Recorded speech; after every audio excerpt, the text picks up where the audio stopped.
Hello दोस्तों, उम्मीद करते हैं आप लोग बहुत अच्छे होंगे। आज हम उत्तर प्रदेश स्पेशल और राष्ट्रीय घटनाओं का संकलन जो है लगभग 6 महीनों का, उसको हम लेक्चर बाय लेक्चर कवर करते चलेंगे। क्योंकि आपके आरओ की एग्जाम में कितना भी क्वेश्चन रहे, कम से कम तो आपको 30 क्वेश्चन तो मान के ही चलना है कि आपका करंट अफेयर्स क्वेश्चन पूछा जाता है, तो हम इसको मिस तो नहीं कर सकते। इसके पहले हम लोग अलग सब्जेक्ट का तो जो सीरीज है वो तो चल ही रही है, हमारी ज्योग्राफी हो गई, पॉलिटी हो, इन्वायरमेंट हो गई, इसकी सीरीज हम कवर कर ही रहे हैं। लेकिन करंट अफेयर बहुत इंपॉर्टेंट हो जाता है। करंट अफेयर और यूपी स्पेशल, इन दोनों का रोल जो है बहुत इंपॉर्टेंट हो जाता है। ताकि अगर 30-30 क्वेश्चन अगर हम पकड़ के चले, लगभग 60 क्वेश्चन तो आपको यूपी स्पेशल और आपके करंट अफेयर से रिलेटेड 60 क्वेश्चन तो यही कवर हो जाते हैं ना। 140 में अगर 60 क्वेश्चन आपके करंट अफेयर यूपी स्पेशल से आ रहे हैं तो वेटेज तो काफी ठीक ठाक है। तो हमको उस वे में जाके हमको तैयारी करना है ताकि हम जो एक अच्छा नंबर जो है गेन कर सके। हम यूपी स्पेशल जीके का, खास करके हिस्ट्री का, ज्योग्राफी जो यूपी स्पेशल किया उसको जल्द ही शुरू करने वाले हैं, तो बस आप पढ़ते रहिए अच्छे से। तो शुरू करते हैं हम करंट अफेयर्स का जो सीरीज हमारी, ये आज का हमारा फर्स्ट लेक्चर है। लेक्चर बाय लेक्चर जो हम करंट अफेयर को डिस्कस कर लेंगे, क्योंकि एग्जाम टाइम पे मैराथन लेके ना कवर किया जाए ताकि तो बर्डन न पड़े, चीजें आपको याद रहें। तो मेन मुद्दा है कि चीजें आपको पता होनी चाहिए, चीजें आपको रिकॉल होनी चाहिए एग्जाम में, तभी जो है आपका पढ़ाई का मतलब निकलता है। ठीक है, तो शुरू करते हैं। हॉकी विश्व कप का किताब किसने जीता है? तो हॉकी विश्व किताब जो किसने जीता है, तो जीता है आपको किसने, तो जर्मनी ने जीता है। ये जहां पे लगेगा हमको इसके बारे में और एडवांस इंफॉर्मेशन चाहिए, हम उसको भी क्या करते चलेंगे, तो कवर करते चलेंगे। ठीक है, तो हॉकी विश्व कप का किताब किसने जीता है, तो जीता है आपको किसने, तो जर्मनी ने जीता है। ठीक है, किसको हराया है इन्होंने, हराया है किसको, बेल्जियम को। किसको, बेल्जियम को इन्होंने हरा के जो है किसका किताब जीता है, तो जर्मनी ने किताब जीता है। ठीक है, अगर सर्वाधिक बार हम बात करें कि सर्वाधिक बार किसने किताब जीता है, सर्वाधिक बार किसने किताब जीता है, जीता है आपके पाकिस्तान ने। किसने, पाकिस्तान ने। अगर सर्वाधिक बार अगर हम बात करें किताब, तो किसने जीता है, तो पाकिस्तान ने जो है हॉकी का किताब जीता है। आपका जो हॉकी टूर्नामेंट है कहाँ पे आयोजन का, किस स्टेडियम में जो इसका आयोजन किया गया था, तो आयोजन किया गया था आपका कहाँ पे, कलिंगा स्टेडियम। कहाँ पड़ता है ये, कलिंगा पड़ता है आपका, कलिंगा स्टेडियम पड़ता है आपको उड़ीसा में ना। कलिंगा स्टेडियम पड़ता है कहाँ पे आपका, तो उड़ीसा में पड़ता है। यहीं पे एक और स्टेडियम है, बिरसा मुंडा हॉकी स्टेडियम। कहाँ पे है, तो उड़ीसा में है। विश्व का सबसे बड़ा हॉकी स्टेडियम है कौन, बिरसा मुंडा। बिरसा मुंडा है ना, बिरसा मुंडा को समझ में आ रहा है कुछ। ये है आपके, जब विद्रोह हुए थे ना आपके झारखंड में 1899 के ईस्वी के आसपास, तो ये आपके देवता कहे जाते थे, उनको पूजा जाता था आपके झारखंड एरिया में। तो हालांकि हमारा वो टॉपिक नहीं, जब हम हिस्ट्री पढ़ेंगे तो उसको कवर कर लेंगे। बस आप इतना जानते रहिए कि हॉकी विश्व किताब किसने जीता है, तो जर्मनी ने जीता है। किसको हराया है, तो बेल्जियम को हराया है। सर्वाधिक बार हॉकी विश्व कप किसने जीता है, तो पाकिस्तान ने जीता है। उसके बाद हॉकी विश्व कप का आयोजन कहाँ किया गया था, तो कलिंगा स्टेडियम उड़ीसा। एक यहाँ पे और स्टेडियम है, क्या नाम है उसका, तो बिरसा मुंडा हॉकी स्टेडियम है, जो विश्व का सबसे बड़ा हॉकी स्टेडियम है। ठीक है, इतना क्लियर है ना। चलिए नेक्स्ट क्वेश्चन डिस्कस कर लेते हैं। हाल ही में जो है महिला अंडर 19 T20 वर्ल्ड कप खेला गया है, तो किसने जीता है किताब, तो जीता है आपके भारत ने जीता है। जब 2007 का वर्ल्ड कप हुआ था ना, जो T20 वर्ल्ड कप 2007 का था, तब भी किसने जीता था, तब भी तो इंडिया ही जीता था। ठीक है, तो इसमें जो कैप्टन थी कौन, शेफाली वर्मा। शेफाली वर्मा कैप्टन थी। आपको पता है कि अंडर 19 यानी 19 वर्ष जो कम के एज के रहेंगे लोग, वही इसमें भाग ले सकते हैं। अदरवाइज 19 वर्ष से अधिक लोग जो है इसमें भाग नहीं ले पाएंगे। ठीक है, इतना क्लियर है। चलिए, ऑस्ट्रेलिया ओपन 2023 का किताब किसने जीता है, तो जीता आपके नोवाक जोकोविच है ना। नोवाक जोकोविच ने जीता है। इसको हम ग्रैंड स्लैम टूर्नामेंट भी बोलते हैं, ऑस्ट्रेलिया ओपन को grand slam, grand slam tournament. ये क्या है, टेनिस है ना, टेनिस है ये, टेनिस प्ले स्पोर्ट है ये। ठीक है, तो नोवाक जोकोविच कहाँ से संबंधित है, तो है आपके, कहाँ से गए, तो है आपके सर्बिया के रहने वाले। ठीक है, सर्बिया के रहने वाले हैं। अगर पुरुष में बात करें तो नोवाक जोकोविच, अगर महिला में बात करें, अगर वुमन में बात करें, तो किसने जीता है, तो जीता है आपके शमलेंका। कहाँ के रहने वाली है, तो रहने वाली है आपके बेलारूस के ना, बेलारूस के। अगर फीमेल की बात करें, अगर फीमेल की बात करें, किसने जीता है, तो जीता है आपके सबलेंका। क्या नाम है उनका, सबलेंका, सबलेंका नाम है। महिलाओं में इन्होंने जीता हुआ है। ये कहाँ की रहने वाली है, रहने वाली है आपके बेलारूस के। बेलारूस की कैपिटल कहाँ है, तो कैपिटल आपके मिस्क है ना, मिस्क इसकी कैपिटल है। तो आप इसको भी ध्यान रखेंगे। मैं आगे रिपीट कर रहा हूँ, ऑस्ट्रेलिया ओपन 2023 का खिताब किसने जीता है? तो नोवाक जोकोविच ने जीता है। ठीक, महिलाओं की अगर बात करें, महिलाओं में किसने खिताब जीता है? तो जीता इन्होंने सबलेंका, जो संबंधित आपके बेलारूस से। बेलारूस की कैपिटल कहाँ है? तो मिन्स्क है ना, कहाँ पे है? मिन्स्क पे है। और जो ऑस्ट्रेलिया ओपन होता है ना, यह है आपका टेनिस से संबंधित है ना, इससे टेनिस से संबंधित है। ठीक है, इतना पॉइंट हो आप ध्यान रखेंगे, तो आप जो हो क्वेश्चन अगर यहाँ से आता है तो आप जो है इजीली इसको कवर कर ले जाएंगे। ठीक है, चलिए, भारत का पहला online gaming centre of excellence किस राज्य में स्थापित किया जाएगा? तो स्थापित किया जाएगा कहाँ पे आपका? तो ये आपको किया जाएगा मेघालय में। कहाँ पे? मेघालय में भारत का पहला online gaming centre of excellence. ठीक है, इतना क्लियर है। कौन शतरंज खिलाड़ी भारत का 72वां ग्रैंड मास्टर बन गया है ना? ग्रैंड मास्टर 72वां कौन बन गया है? तो कौस्तव चटर्जी है। कौस्तव चटर्जी पहले कौन थे? तो आपको बताने की जरूरत नहीं है, विश्वनाथ आनंद थे। हम इसके बारे में, शतरंज के बारे में थोड़ा सा जानते हैं कि कौन कौन जो है यहाँ पे बने हैं ग्रैंड स्लैम। ठीक है, चलिए यहाँ पे हम लिख लेते हैं अच्छे से पहले, तो उसके बाद जो हम इसको जो है कवर करते चलेंगे। जो 72वें हैं आपके, 72वें जो है आपके कौस्तव चटर्जी हैं, कौस्तव चटर्जी हैं। उसके बाद आपके जो 79 हैं, 79 कौन बने हैं? तो प्रणेश। उसके बाद आपके 80th नंबर के कौन बने हैं? तो विघ्नेश हैं, ये भी तमिलनाडु से संबंधित हैं, ये लोग तमिलनाडु से संबंधित हैं, विघ्नेश। उसके बाद 81 कौन है? तो सायंत दास है, सायंतन दास। ठीक है, उसके बाद आपके 22वें जो बने आपके कौन है? वी प्रणीत है ना, वी प्रणीत है। 72वां कौन बना है? तो Kaustav Chatterjee. 79 number Pranesh, 80 number Vighnesh, 81 number Sayantan Das. उसके बाद 22वें नंबर जो बने हैं कौन बने हैं? बने आपके वी प्रणीत। इतना आप ध्यान रखिएगा, ये 2023 के ही है, 2023 की ही बात चल रही है यहाँ पे। ठीक है, 2023 की बात चल रही है। इतना क्लियर है ना? चलिए हम नेक्स्ट क्वेश्चन डिस्कस कर लेते हैं। नेक्स्ट क्वेश्चन क्या है हमारा? हाँ, यहाँ पे ना 5वीं स्टेल्थ सबमरीन का नाम क्या है? तो क्या नाम है इसका? नाम है आपका बागीर। क्या नाम है? बागीर। आपको भी पता है कि भारत जो है ना प्रोजेक्ट 75, क्या नाम है उसका? प्रोजेक्ट 75 के तहत फ्रांस के सहयोग से कुछ सबमरीन, स्कॉर्पियो सबमरीन है पनडुब्बी डेवलप कर रहा है। तो पहला नंबर के पनडुब्बी के क्या नाम है? पहला नंबर पनडुब्बी का नाम है INS कलवारी है ना, INS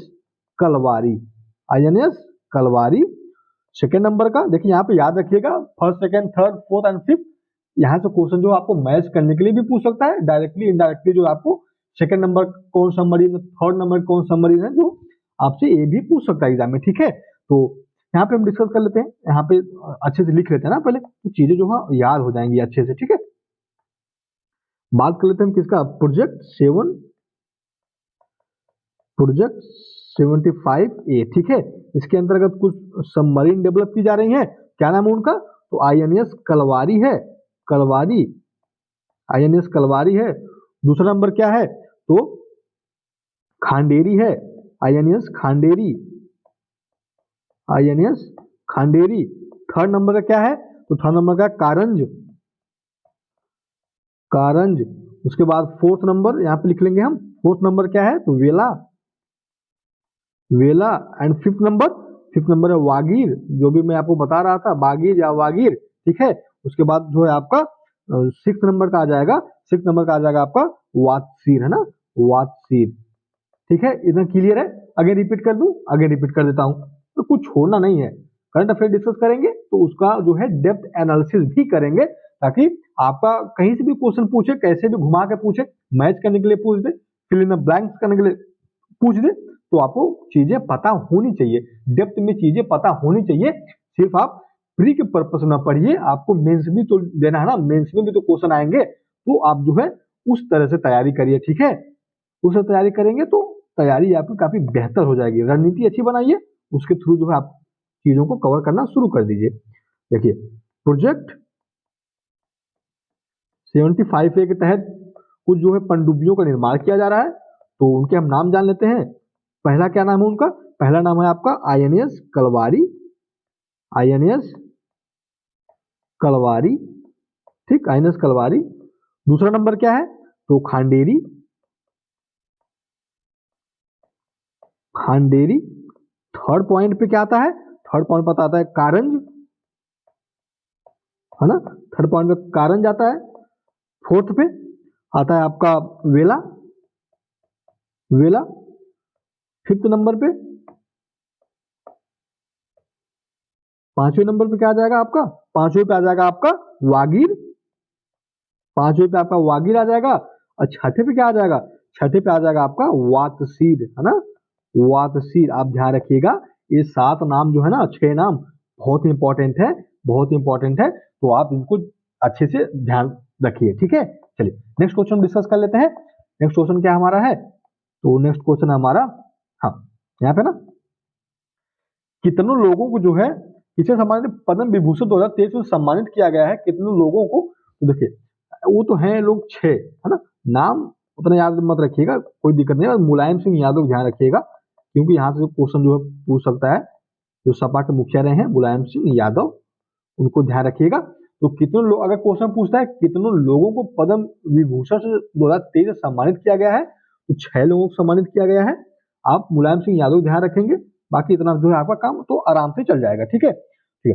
नेक्स्ट क्वेश्चन देखते हैं, आपके जो है ओआरएस के जो जनक है, जो गर्मियों में ओआरएस घोल पीते हैं, कितनी जिंदगियां उन्होंने बचाई हैं, तो उनके लिए जो है क्या नाम है उनका, तो दिलीप महाल नोबिस इनका नाम है। इनके किसे 2023 में सम्मानित किया गया है, मरणोपरांत तो पद्म विभूषण से जो है सम्मानित किया गया है।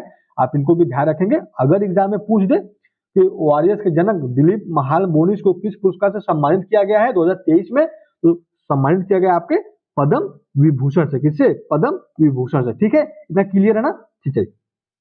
अगर हम इनकी बात करें, जो है आपके जो पद्म विभूषण दिए जाते हैं, उसके बाद अलग अलग जो अकादमी पुरस्कार है उसके बारे में हम जाने, तो पद्म विभूषण जो है आपको कब से दिया जा रहा है, दिया जा रहा है आपके 1954 में, 1954 से शुरुआत हो गई थी इसकी, ठीक। उसके बाद अगर हम बात करें साहित्य अकादमी की, साहित्य अकादमी ये पुरस्कार कब से दिया जा रहा है, तो ये भी 1954-55 से ही शुरुआत है इसकी, 1954 और 55 से ही शुरुआत है। उसके बाद अगर हम बात करें ज्ञानपीठ पुरस्कार की, ज्ञानपीठ पुरस्कार, ज्ञानपीठ पुरस्कार कब से दिया जा रहा है, तो दिया जा रहा है आपके 1961 से, ज्ञानपीठ पुरस्कार 1961 से दिया जा रहा है आपका। उसके बाद खेल रत्न, खेल रत्न की अगर हम बात करें तो दिया जा रहा है आपको 1991 से। उसके बाद गांधी शांति पुरस्कार, गांधी शांति पुरस्कार, गांधी शांति पुरस्कार 1995, ठीक है। देखिए हम किस तरह से चीजों को कवर कर रहे हैं, सिर्फ हम पद्म विभूषण किसको दिया गया है, कितने लोगों को दिया गया है, ये नहीं हम जान रहे हैं, हम उसके बारे में भी जान रहे हैं कि कब इसका जो है सन कब से शुरू हुआ था, और इसके तहत कितने तत्व हैं, कितने एलिमेंट्स हैं जो हमको जानने चाहिए हमारे आगामी परीक्षाओं के लिए, जो महत्वपूर्ण हो सकते हैं। अब क्या ही पता कि एग्जामिनर कहाँ से क्वेश्चन बना के पूछ देगा, ऐसा तो नहीं है कि वो पद्म विभूषण से ही सिर्फ क्वेश्चन पूछेगा, वो तो ज्ञानपीठ पुरस्कार से भी पूछ सकता है ना। कथा ना कारण में कितना बढ़िया क्वेश्चन बन सकता है, ज्ञानपीठ पुरस्कार के बारे में, पद्म विभूषण के बारे में, उसके बाद पद्म भूषण के बारे में कब दिया जाएगा, खेल रत्न कब देना शुरू किया गया था। तो इस तरह से चीजें कवर करिए, सारे डायमेंशन को कवर करिए, अपनी तैयारी को पुख्ता करिए, उसके बाद जो है आप एक बेहतर रणनीति के साथ दो सिलेक्शन आप ले लेंगे, ठीक है। चलिए, कितनों लोगों को पद्म भूषण से सम्मानित किया गया है, तो पद्म भूषण से जिन्हें सम्मानित किया कितने लोग हैं, तो है आपके 9 लोगों को जो है सम्मानित किया गया है, ठीक है। क्वेश्चन नंबर हम 10 देख लेते हैं, मिस यूनिवर्स 2022 का किताब किसने जीता है, तो मिस यूनिवर्स 2022 किताब जो जीता है आपके बनी गैब्रियल है, बनी गैब्रियल। इसके पहले कौन थे, तो हरनाज सिंह संधू, हरनाज सिंह संधू थी जो आपके इंडिया की हैं, वो भी मिस यूनिवर्स रही है विगत वर्षों की। तो इस साल की जो मिस यूनिवर्स रही है आपको क्या नाम उनका, तो बनी गैब्रियल है, जो कहाँ संबंधित है, तो संबंधित है आपके यूएसए से ही, ठीक है, यूएसए से ही संबंधित है, तो आप इसको जो ध्यान रखिएगा, ठीक। 11th नंबर क्वेश्चन देख लेते हैं, ICC men's cricketer of the year किसे चुना गया है, तो चुना गया है आपको किसे, बाबर आजम को, ये है आपके मेल। अगर हम फीमेल में बात करें, फीमेल में किसे चुना गया है, तो नताली स्कीवर है, इंग्लैंड की रहने वाली है ये, नताली स्कीवर, नताली स्कीवर है इनका नाम, कहाँ की रहने वाली है, तो रहने वाली है आपके इंग्लैंड की ही प्लेयर है। बाबर आजम कहाँ के हैं? तो हैं आपके पाकिस्तान के। ठीक। ICC men's cricketer of the year किसे चुना गया है? तो बाबर आजम मेल में, फीमेल में नताली स्कीवर। ठीक। अगर हम बात करें T20 की, T20 प्लेयर कौन है? तो आपके हैं स्काई यानी सूर्य कुमार यादव। सूर्य कुमार यादव। अगर महिलाओं में बात करें मैग्रांथ है, तहालिया, ये तो है मेन हो गए आपके। अगर हम फीमेल की बात करें, फीमेल में जो T20 प्लेयर में टॉप पे रही हैं तो तहालिया मैग्रोथ है। इतना याद रखिएगा, मैग्रोथ से याद रखिएगा, इतना दो मोर देन इनफ है। ठीक है, नतालिया मैग्रोथ। ठीक है, इतना क्लियर है ना। चलिए नेक्स्ट क्वेश्चन देख लेते हैं। वरुण नौसेना अभ्यास भारत और किस देश के मध्य जो है हुआ है? तो हुआ है आपके फ्रांस और इंडिया के मध्य वरुण नौसेना जो है आपका अभ्यास। ठीक है, ये भारत जो है कई और अभ्यास अलग अलग कंट्रीज के साथ करती है, तो हम उसको जान लेते हैं। जो पहले फ्रांस के साथ जान लेते हैं। ठीक है, शक्ति अभ्यास कहाँ से किसके साथ किया जा रहा है? तो शक्ति अभ्यास जो आप किया जा रहा है आपके फ्रांस के साथ। शक्ति अभ्यास किया जाता है आपके फ्रांस के साथ। गरुड़ शक्ति, तो वरुण गरुड़ कंफ्यूज मत होइएगा प्लीज, बहुत इंपॉर्टेंट है ये। गरुड़ शक्ति किया जा रहा है आपके किसके साथ? तो इंडोनेशिया के साथ। ठीक, मैं यहाँ पे ना कुछ नाम लिख के अच्छे से यहाँ पे कवर करते हैं तो क्लियर है चीजें, तो सही रहेगा ना। चलिए वरुण नौसेना अभ्यास, वरुण एक्सरसाइज किसके साथ की जा रही है? तो फ्रांस के साथ। और फ्रांस के साथ एक और एक्सरसाइज हो रही है, क्या नाम है उसका? शक्ति अभ्यास।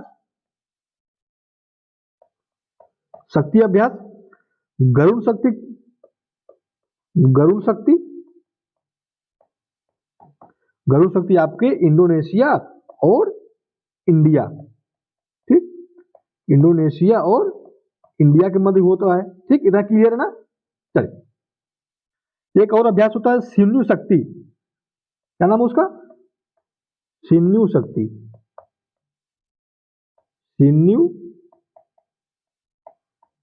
शक्ति। ये होता है आपके किसे? जापान और इंडिया के मध्य।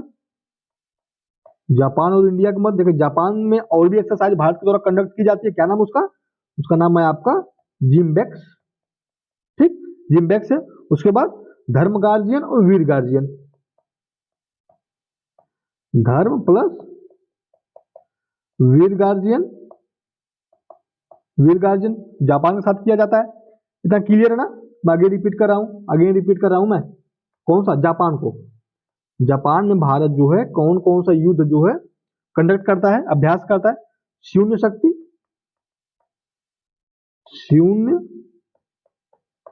शक्ति। उसके बाद आपका है जिम्बेक्स, क्या नाम है उसका? जिम्बेक्स। नेक्स्ट है आपका धर्म गार्जियन। उसके बाद जो है आपका वीर गार्जियन। ठीक है, इतना क्लियर है ना। ये किया जाता है आपके जापान के साथ। मालाबार एक्सरसाइज भी होती है, लेकिन मालाबार में जब ऑस्ट्रेलिया, यूएसए, इंडिया होते हैं तो उसमें वो भी कंडक्ट हो जाता है। बस इतना ध्यान रखिए, जापान के साथ शून्य शक्ति, जिम्बेक्स, धर्म गार्जियन और वीर गार्जियन एक्सरसाइज किसके साथ कंडक्ट की जाती है? तो जापान के साथ की जाती है। ठीक है, अब श्रीलंका के साथ मित्रा शक्ति की जाती है। किसके साथ? श्रीलंका के साथ मित्रा शक्ति किसके साथ? तो श्रीलंका के साथ की जाती है। उसके बाद मैत्री थाईलैंड के साथ।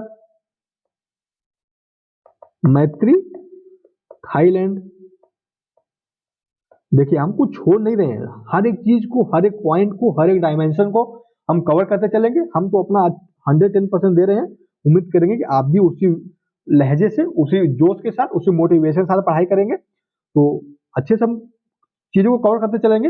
बाकी देखते हैं कि सिलेक्शन हमारा कैसे नहीं होता ना, कहाँ पे रुकता है हमारा सिलेक्शन। चलिए इतना क्लियर है ना। चलिए नेक्स्ट क्वेश्चन डिस्कस कर लेते हैं अपना। इतना तो आपको याद हो ही गया होगा। ठीक है, वीडियो पॉज करके देख लीजिएगा, अगर याद ना हो तो एक दो बार रिवाइज कर लीजिएगा, चीजें जो है आपको आराम से क्लियर हो जाएंगी। न्यूजीलैंड के 41वें प्रधानमंत्री कौन बने हैं? तो बने आपके क्रिस हाकिंस। क्या नाम उनका? क्रिस हाकिंस है। अगर न्यूजीलैंड की कैपिटल कहाँ पे है? तो कैपिटल आज की कहाँ पे है? तो वेलिंगटन है। वेलिंगटन, यहाँ पे एक महाद्वीप खोज की गई, क्या नाम उसका? जेलांडिया। जेलांडिया इसका नाम है। यहाँ पे महाद्वीप को खोज की गई है, अभी वेरीफाई नहीं हुआ है, बस खोज की गई है। तो न्यूजीलैंड के 41वें प्रधानमंत्री कौन बने हैं? तो क्रिस हाकिंस बने हैं। उसके बाद न्यूजीलैंड की कैपिटल कहाँ पे है? तो कैपिटल आपके वेलिंगटन में। ठीक है, इतना क्लियर है ना? चलिए नेक्स्ट क्वेश्चन देखते हैं। US 15 British junior open squash tournament का खिताब किसने जीता है? जीता आपके अनाहत सिंह ने। किसने? अनाहत सिंह ने जीता है। Under 15 British junior open squash tournament का खिताब किसने जीता है? तो आपके हैं अनाहत सिंह। ठीक है, अनाहत सिंह। इतना क्लियर है ना? इतना क्लियर है ना? चलिए नेक्स्ट क्वेश्चन डिस्कस कर लेते हैं। ताड़ के पत्तों की पांडुलिपियों का दुनिया का पहला संग्रहालय किस राज्य में बनाया गया है?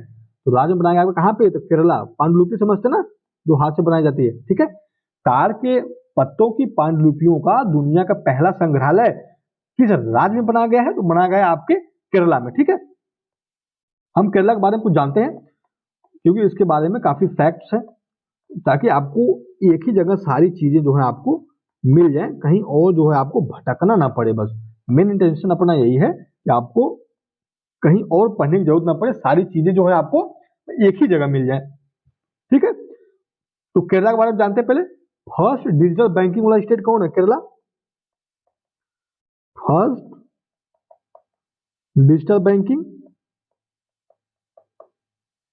फर्स्ट डिजिटल बैंकिंग कौन है? तो केरला है। उसके बाद first digital university, first digital university, university Kerala. उसके बाद first paperless high court, paperless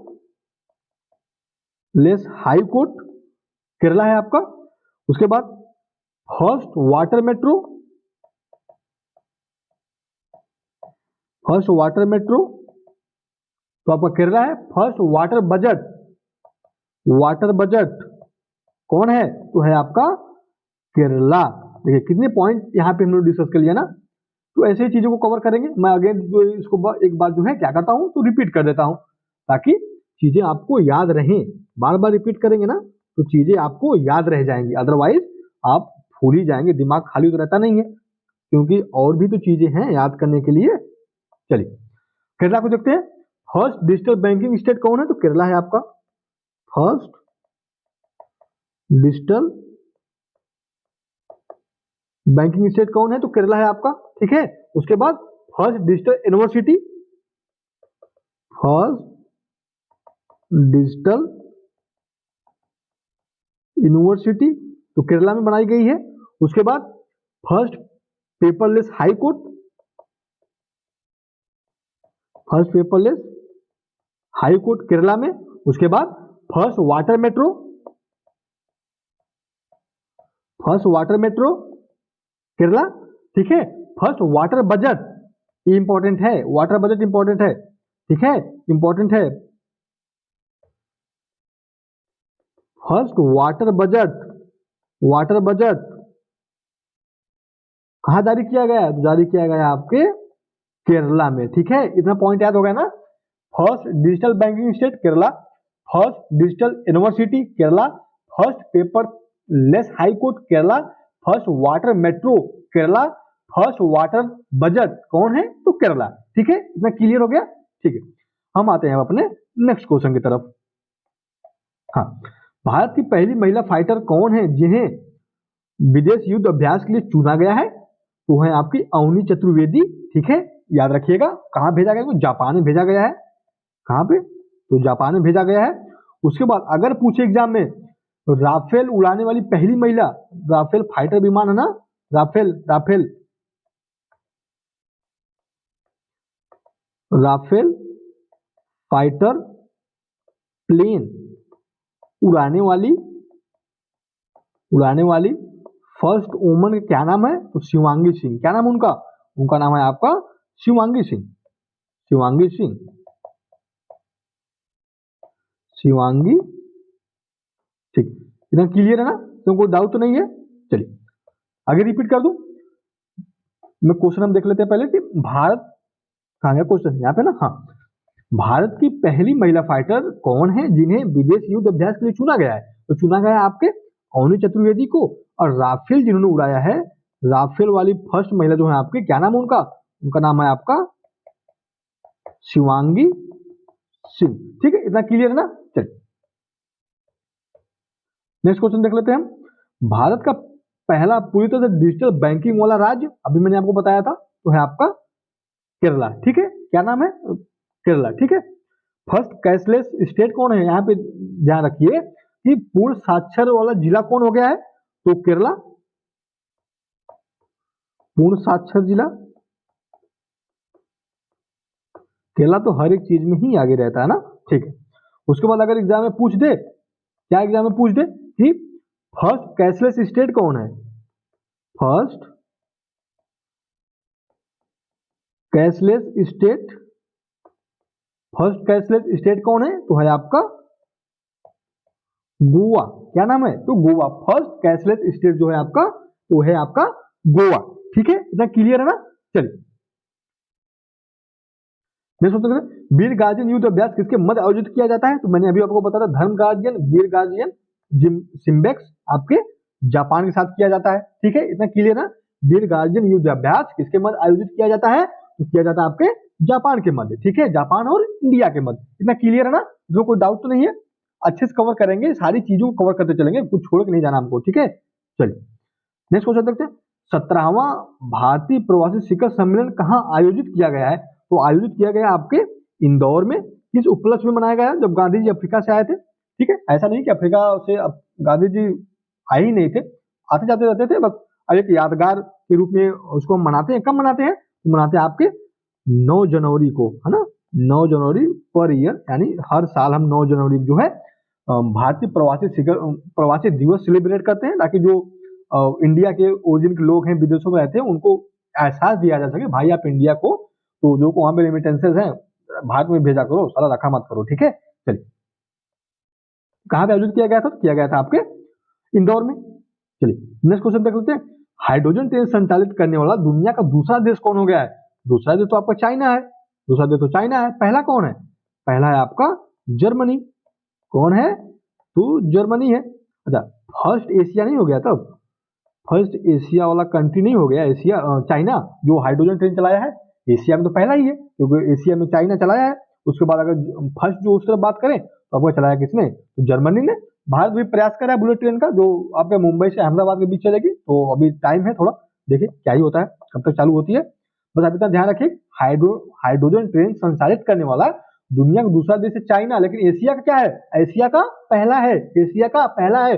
अब विश्व का पहला तो है आपका जर्मनी। ठीक है, कौन है, तो जर्मनी है। चलिए नेक्स्ट क्वेश्चन देखते हैं।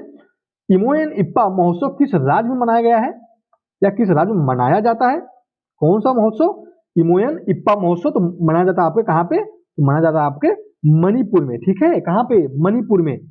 क्लियर है ना, इसमें कोई डाउट तो नहीं है।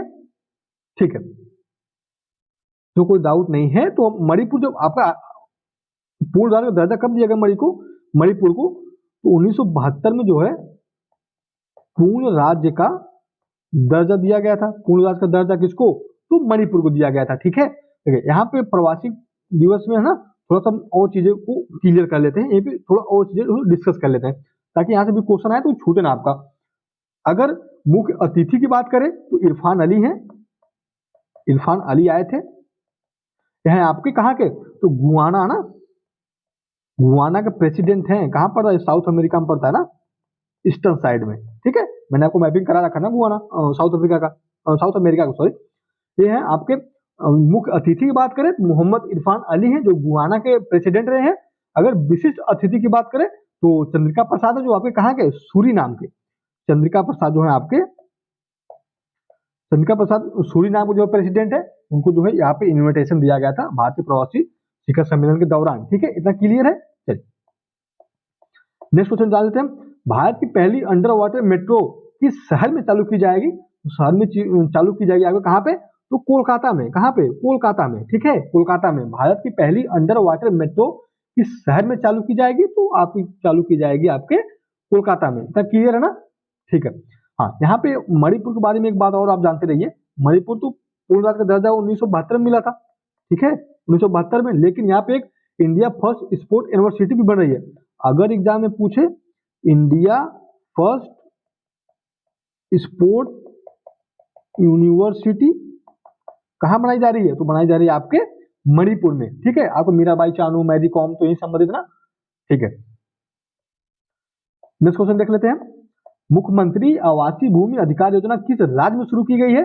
शुरू की गई आपके कहाँ पे, तो शुरू की गई आपके मध्य प्रदेश में। कहाँ पे? मध्य प्रदेश में मुख्यमंत्री आवासीय भूमि अधिकार योजना किस राज्य में शुरू की गई है? तो शुरू की गई है आपके मध्य प्रदेश में। ये इंपॉर्टेंट क्वेश्चन हम लेके आए हैं यहाँ पे। कुछ ऐसा क्वेश्चन जो लगे स्टैंडर्ड लेवल है कुछ क्वेश्चन का, हम उसको डिस्कस करेंगे ताकि आपको एग्जाम में इसका फायदा मिले। अन्यथा इसलिए डिस्कस नहीं करेंगे, अदरवाइज पढ़ने के लिए तो बहुत कुछ है। कितना आप पढ़ेंगे भाई, उतना ही पढ़िए, उतना ही दिमाग में रखिए जितना जो है आपके एग्जाम के लिए क्या हो तो फायदेमंद साबित हो सके। ठीक है, चलिए। हाल ही में राजनाथ सिंह जी ने सियोम पुल का उद्घाटन कहाँ किया है? तो किया है आपके अरुणाचल प्रदेश में। कहाँ पे? तो अरुणाचल प्रदेश में किया है। कहाँ पे किया है? अरुणाचल प्रदेश में किया है। ठीक है, यहाँ पे फर्स्ट जो है आपका फिश म्यूजियम बनाया जा रहा है। फिश म्यूजियम कहाँ बनाया जा रहा है? पहला, भारत का पहला फिश म्यूजियम संग्रहालय, मछली संग्रहालय अरुणाचल प्रदेश। ठीक है, कहाँ पे? अरुणाचल प्रदेश। उसके बाद नॉर्थ ईस्ट का पहला ग्रीनफील्ड इंटरनेशनल एयरपोर्ट भी तो यही बनाया जा रहा है ना। कहाँ पे? तो अरुणाचल प्रदेश में बनाया जा रहा है। आगे रिपीट कर दूं? आगे रिपीट कर देता हूं। हाँ, सियोम पुल का उद्घाटन कहाँ किया गया? तो किया गया आपके अरुणाचल प्रदेश में। ठीक है, अरुणाचल प्रदेश में पहला जो है फिश म्यूजियम भारत का, फिश म्यूजियम कहाँ बनाया जा रहा है? तो बनाया जा रहा है आपके अरुणाचल प्रदेश में। नॉर्थ ईस्ट का पहला greenfield international airport, greenfield international airport आपके अरुणाचल प्रदेश में बनाया जा रहा है। ठीक है, चलिए। सियाचिन में सक्रिय रूप से तैनात होने वाली पहली महिला अधिकारी कौन है? क्या नाम है उनका? उनका नाम है आपका शिवा चौहान। बहुत इंपॉर्टेंट क्वेश्चन है, बहुत इंपॉर्टेंट क्वेश्चन है, आप इसको ध्यान रखेंगे। सियाचिन में सक्रिय रूप से तैनात होने वाली पहली महिला अधिकारी कौन है? अधिकारी कौन है? तो है आपके अधिकारी यहाँ पर रहेगा ना, हाँ, तो शिवा चौहान है। आप इसको ध्यान रखिएगा। यहीं पे सियाचिन में ऑपरेशन मेघदूत चलाया गया था ना पाकिस्तानी को भगाने के लिए। आपको जो सियाचिन है तो आता है आपके काराकोरम श्रेणी के अंतर्गत आता है। काराकोरम श्रेणी के अंतर्गत आता है आपका सियाचिन। ठीक है, ग्लेशियर इतना क्लियर है ना, सबसे हाईएस्ट पीक वाला है ये प्लेस। ठीक है, इतना क्लियर है। चलिए नेक्स्ट क्वेश्चन देख लेते हैं। असम वैभव पुरस्कार किसे दिया गया है? तो डॉक्टर तपन साकिया को दिया गया है। जो असम का जो है ना, असम का सर्वोच्च पुरस्कार है ये, सर्वोच्च पुरस्कार कहाँ का? तो असम का। कहाँ का? तो है आपका असम का सर्वोच्च पुरस्कार है। असम वैभव पुरस्कार किसे दिया गया है? तो तपन साकिया को दिया गया है। इतना क्लियर है ना, इतना क्लियर है। चलिए नेक्स्ट क्वेश्चन डिस्कस कर लेते हैं हम। मधुमक्खियों हेतु प्रथम टीका किस देश ने बनाया है? तो बनाया है आपके किसने? तो अमेरिका ने बनाया है। मधुमक्खियों को भी प्रोटेक्शन जरूरी है भाई, को भी तो संरक्षण मिलना चाहिए। वो भी तो कुछ डाइवर्सिटी में अपना योगदान प्रदान करती है ना, करती है, बिल्कुल करती है, भूलिएगा मत, करती है।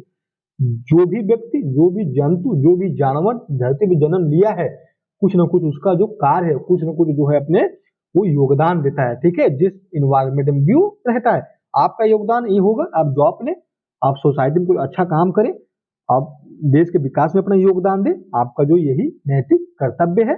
और आपके फैमिली के अपने फैमिली खासतौर पर पेरेंट्स के तो बिल्कुल ही नैतिक कर्तव्य। ठीक है, चलिए 28वां क्वेश्चन देखते हैं। तमुल लोहसा त्योहार किस राज्य में मनाया जाता है? तो मनाया जाता है कहाँ पे? मनाया जाता है आपके सिक्किम में। कहाँ पे? तो मनाया जाता है आपके सिक्किम में मनाया जाता है। ठीक है, सर्वाधिक आबादी यहाँ पे सिक्किम में किसकी है? तो सिक्किम में जो आबादी है ना बौद्धों की है। इसकी बौद्धों की। यहाँ पे दो मठ बहुत इंपॉर्टेंट है, मठ यहाँ पे दो बहुत इंपॉर्टेंट है।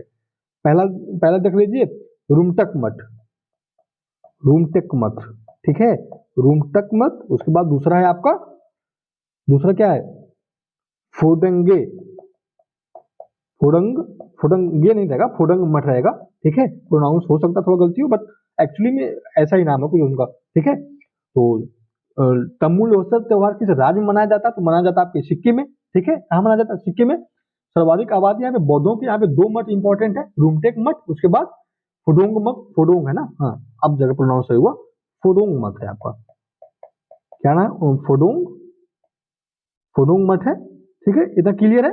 चलिए, फसाई के जो फंसे ना, फूड सिक्योरिटी ऑफ इंडिया, ठीक है, तो उसके नए सीईओ किसे नियुक्त किया गया है? तो जी कमला वर्धना राव है, ये फीमेल है, इनको जो है इसका जो है आपका सीईओ नियुक्त किया है। फसाई का काम होता है, आपने कहीं हर जगह देखा होगा, चाहे आप कोई पैकेट लेते हो खाने के लिए या कुछ एनिमल्स के लिए जो चारे आते हैं, उसमें भी जो है फसाई का टैग लगा रहता है ना, फसाई का पूरा दर्शाता है कि हाँ जो प्रोडक्ट आया हुआ है तो वेरीफाई है, उसकी क्वालिटी जो है बेटर है। तो फसाई का यही काम होता है। संसद के एक्ट द्वारा बनाया गया था फसाई फूड सिक्योरिटी अंडर एक्ट के तहत जो इसका निर्माण किया गया था। किसके तहत? Food security food safety standard act है, ठीक है, स्टैंडर्ड एक्ट 2006 2006 के तहत जो इसका निर्माण किया गया था। इसका काम यही है चीजों को अच्छे से एनालाइज करना कि इसका प्रोडक्ट, इसकी क्वालिटी क्या है, कहीं से क्वालिटी खराब तो नहीं है, कहीं ह्यूमन को या एनिमल्स हेल्थ पे कहीं प्रभाव तो नहीं डाल रही है। तो फसाई का यही काम है, ठीक है, इतना क्लियर है। जी कमला वर्धना राव जो है, इनको फसाई का जो कैंडिडेट किया गया है तो सीईओ नियुक्त किया गया है, ठीक है, इतना क्लियर है। चलिए नेक्स्ट क्वेश्चन देखते हैं। आरटीआई जवाबदेही हेतु खराब प्रदर्शन करने वाला राज्य कौन है? तो है आपका तमिलनाडु। उसके बाद किसका नंबर आता है? तो आता है आपके महाराष्ट्र का, ठीक है, किसका? महाराष्ट्र का। इतना क्लियर है। आरटीआई कब लाया गया था? 2005 में लाया गया था, राइट टू इन्फॉर्मेशन। इतना क्लियर है, इतना क्लियर है ना, ठीक। हॉकी खेलो इंडिया यूथ गेम 2022 अंडर 18 का खिताब किसने जीता है? जीता आपका किसने? तो मध्य प्रदेश ने जीता है। किसको? हॉकी खेलो इंडिया यूथ गेम अंडर 18, ठीक है, अंडर 18। अब महिलाओं में अगर, ये तो बात हो गई पुरुषों की, ठीक है, महिलाओं में किसने जीता है, किस स्टेट ने? तो हरियाणा। हरियाणा तो हर एक चीज में ही आगे भाई, खासकर स्पोर्ट में तो और ही आगे है, ठीक है, इतना क्लियर है ना। फीमेल में, फीमेल अगर जो यहाँ पे बात करें तो हरियाणा ने, उस तरह से आपको जो जीता किसने? तो जीता है आपके मध्य प्रदेश ने, ठीक। आयोजन कहाँ किया गया था? तो जाहिर सी बात है हॉकी है, जहाँ पे स्टेडियम सबसे बड़ा होगा आपका उड़ीसा में, ठीक है, इतना क्लियर है। चलिए क्वेश्चन नंबर 32 देखते हैं। भारत के दूसरे केबल ब्रिज का उद्घाटन कहाँ किया गया है? दूसरे सबसे बड़े केबल ब्रिज का उद्घाटन किया गया है आपके गोवा में। कहाँ पे? तो गोवा में किया गया है। तो जुआरी ब्रिज के नाम से जानते हैं उसको। जुआरी नदी भी आपको पता है, जुआरी ब्रिज, जुआरी नदी भी आपको कहाँ पड़ती है? तो यही गोवा में है। अगर हम, ये तो दूसरा केबल है। फर्स्ट अगर केबल की बात करें, हम फर्स्ट केबल ब्रिज की बात करें, भड़ौत गुजरात में है। भड़ौत गुजरात में किस नदी के तट पर? तो नर्मदा। नर्मदा। देखिए हम कैसे डिस्कस कर रहे हैं चीजों को, जहां हमको लग रहा है कि हाँ इसके बारे में और इन्फॉर्मेशन चाहिए, तो हम वहां पे भी जाकर चीजों को डिस्कस कर रहे हैं। तो इस तरह से आपका कई डायमेंशन कवर हो जाते हैं। तो आप ऐसे ही तैयारी करिए, अच्छे से डेप्थ में जाइए, चीजों को एनालिसिस करिए, उसके बाद प्रीवियस ईयर क्वेश्चन देखिए, फिर जो चीजों को कवर करना शुरू करिए, ठीक है। चलिए आज का हमारा लास्ट क्वेश्चन है, किस राज्य की पुलिस को आईएसीपी का पुरस्कार दिया गया है अच्छा काम करने के लिए? दिया गया आपके छत्तीसगढ़ को, है ना, छत्तीसगढ़ को। अगर एग्जाम में पूछे आईएसीपी का पुरस्कार किसे दिया गया है? दिया गया है आपके छत्तीसगढ़ को, ठीक है, इतना क्लियर है ना। चलिए ये तो थे आज के हमारे कुछ क्वेश्चन। बाकी हम ऐसे ही कवर करंट अफेयर को कवर करते चलेंगे, कुछ भी आपको छूटेगा नहीं। सारे इंपॉर्टेंट क्वेश्चन, चाहे आप यूपी स्पेशल ले लीजिए और राष्ट्रीय घटनाओं का संकलन ले लीजिए, दोनों को मिला के ना आपके लगभग, अगर हम बात करें, मिनिमम तो 25 है, मैक्सिमम 30 क्वेश्चन आते हैं। उसके बाद आप यूपी स्पेशल हम जल्दी सीरीज लेकर आने वाले हैं, उसमें भी आपको 30 क्वेश्चन आ जाते हैं। अगर आप 25 का भी एक्यूरेसी रख के चलें, 25 इसमें भी, ठीक है, तो आपको कितना सही हो जाएगा? 50 तो ऐसे ही सही हो गए, 50 तो ऐसे सही हो गए, कट ऑफ के आसपास तो ऐसे आ गए। फिर उसके बाद आपका हिंदी आती है, हिंदी आती है 60 नंबर की, 50 उसमें भी पकड़ लीजिए, 50 उसमें पकड़ लीजिए, 100 नंबर तो आपके ऐसे ही हो गए। तो बिल्कुल तो आपको कट ऑफ के आसपास ही हो, 10-15 नंबर का गेम हो रहा है वहां पे, ठीक है।